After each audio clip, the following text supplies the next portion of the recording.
Hello, hello, hello, and welcome, welcome. Good morning, good afternoon, good evening, wherever and whenever you are joining me on this, whatever this is. uh, today, I wanted to talk to you about resilience. I'm so excited and happy that you're here, honored that you are listening to my words.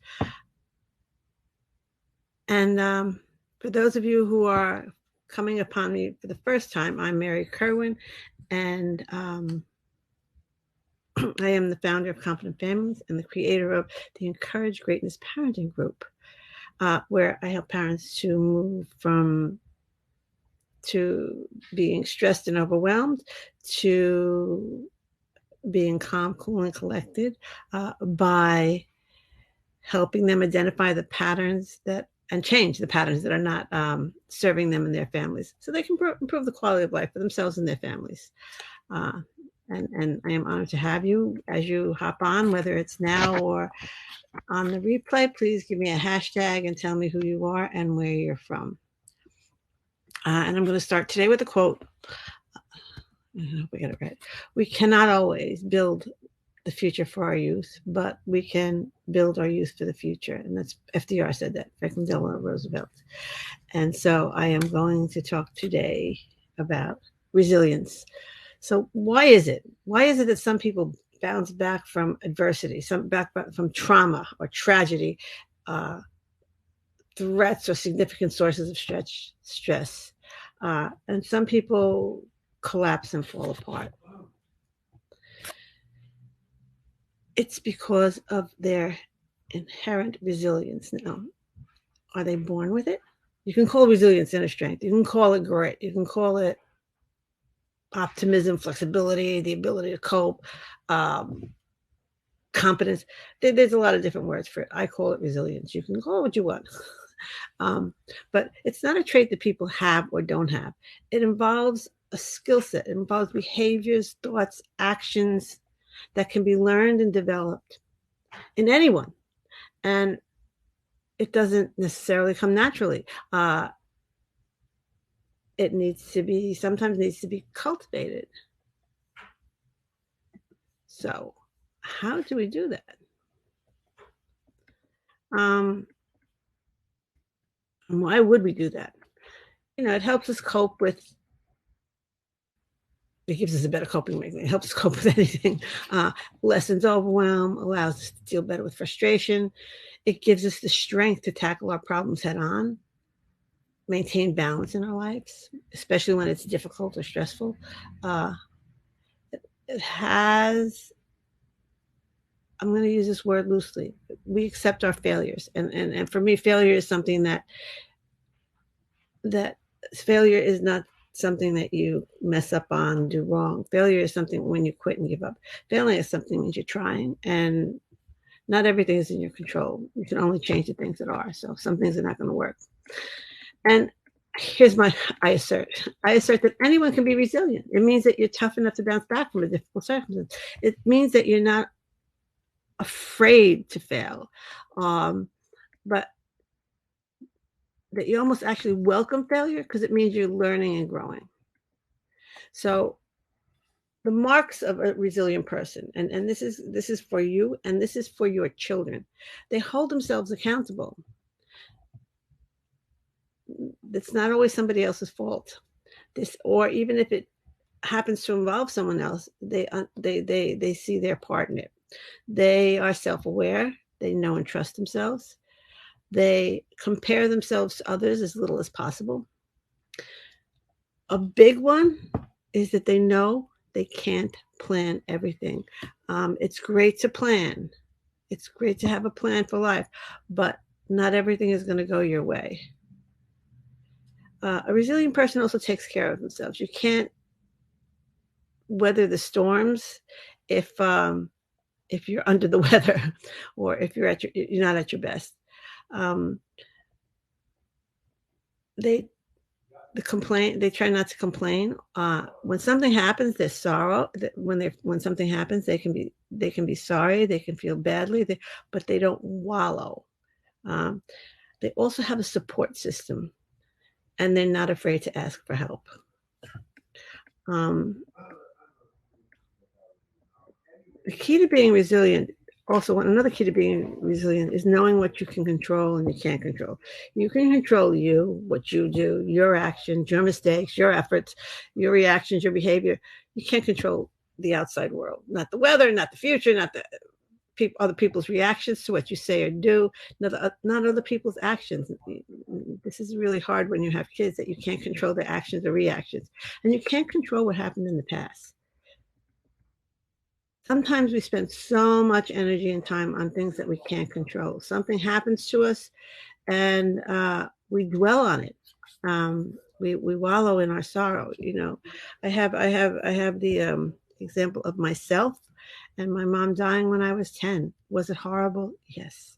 Luckily, my mother was amazing and prepared me. She knew she was sick, so she prepared me. She gave me the wherewithal, the resilience, the confidence to, I want to say, bounce back. I mean, it's not that I still, all these years later, I still think of her. I still miss her. It still sometimes hurts, but I don't let that define me. And if you're not quite 10 and your mom dies, the people surrounding you kind of define you by being without your mom, or it did, at least with me. And that's where you can't control other people. You have to control yourself. Comes in. So I was always brought up to believe that I can do whatever I set my mind to doing, and that complaining is not a proactive activity. Do something. If there's a complaint, develop a plan to do something about it. So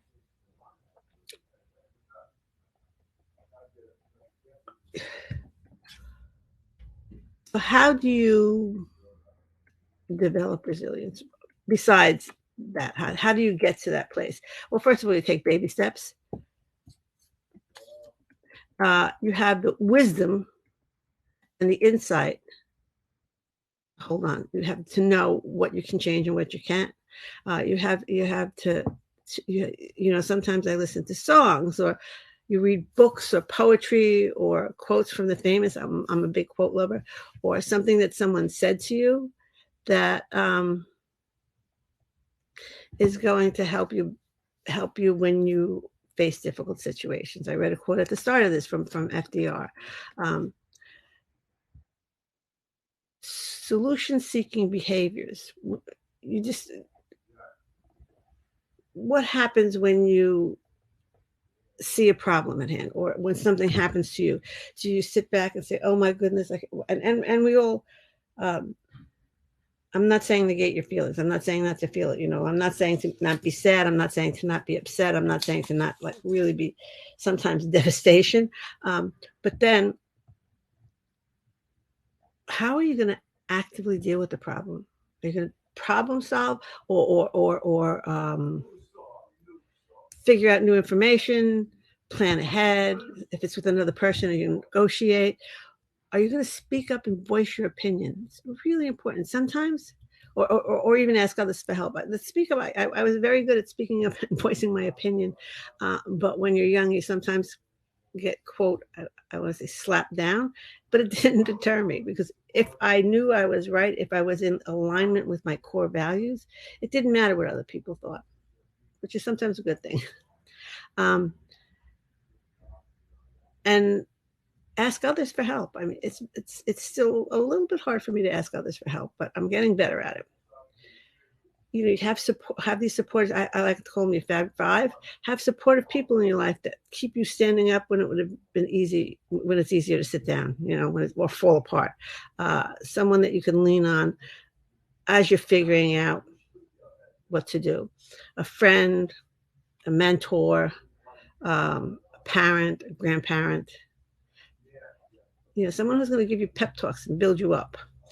And then have strategies that you use to help yourself self-cope with any negative thoughts, with any negative feelings that show up in response to the difficulty. You can meditate, you can write in the gratitude journal, sometimes just going for a walk. sometimes having a massage, whatever can get you there. Sometimes just, saying in your head, I've been through worse. When the year of the World Trade Center was a very difficult year. When the planes flew, I live less than a mile from the World Trade Center, and we saw the planes hit. And but I saw that, and I thought in my head, well, like that's the worst that could happen this year. And then come April, a very, very, very close friend of mine died suddenly. And I thought, well, this is worse. But now this is the worst that can happen. I can get through this. And then in July, my brother had an accident kayaking, and he died. And we were very, very close. Not having parents, we were very, very close. And I vowed then never to say that's the worst that could happen, because there's always something worse. I mean, and that's the thing to take away from this. There's always something worse. So figure out what's going to help you bounce back. Wisdom and insight that you can hold on to. Seek a solution. We're brilliant inside of us. We know what we need, even if we don't realize that we know what we need. So if you can't find it within yourself,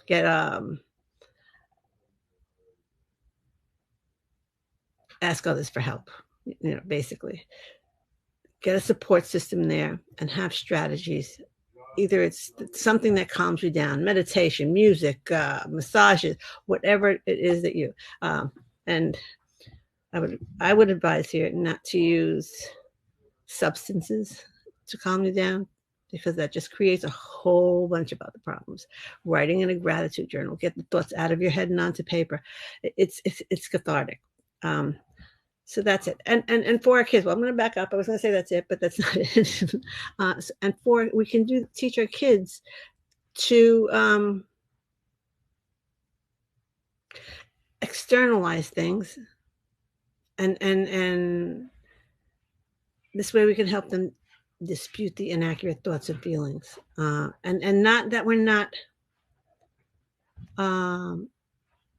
acknowledging their feelings, but we can help them through it.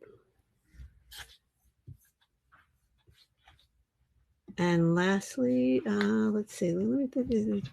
This is an important thing. This is one of the keys for confidence, and this is one of the keys that will